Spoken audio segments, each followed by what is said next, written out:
Hey, so if you're seeing duplicate contacts in HubSpot in 2026 and want to clean your CRM properly, this guide will walk you through the process step by step.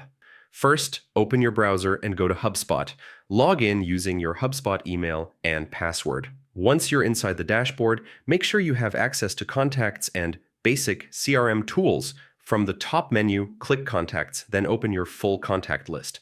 Duplicate contacts can cause issues with emails, reports, and sales tracking, so cleaning them is really important. Next, look at the top right and click Actions, then choose Manage Duplicates. HubSpot will automatically scan your contacts and suggest possible duplicates, usually based on matching email addresses. You'll see a list of duplicate pairs. Click Review to compare them side by side.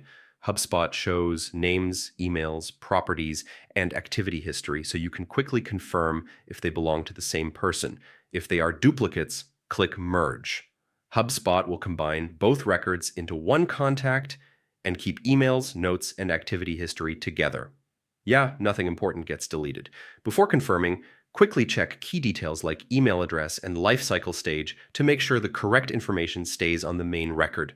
Continue reviewing and merging until all suggested duplicates are cleared. HubSpot updates this list automatically as new duplicates appear. To prevent duplicates in the future, avoid creating contacts manually unless needed.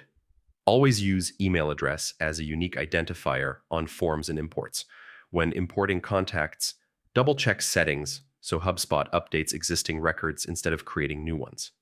Make it a habit to review duplicates regularly. A clean contact list improves reporting accuracy, email performance, and overall CRM organization. And that's it. By using HubSpot's duplicate tool, reviewing carefully and preventing future issues, you can keep your CRM clean and reliable. If this helped, hit the like button, share it with your team, and don't forget to subscribe for more simple, step-by-step tutorials. I'll see you in the next one. Yeah, take care.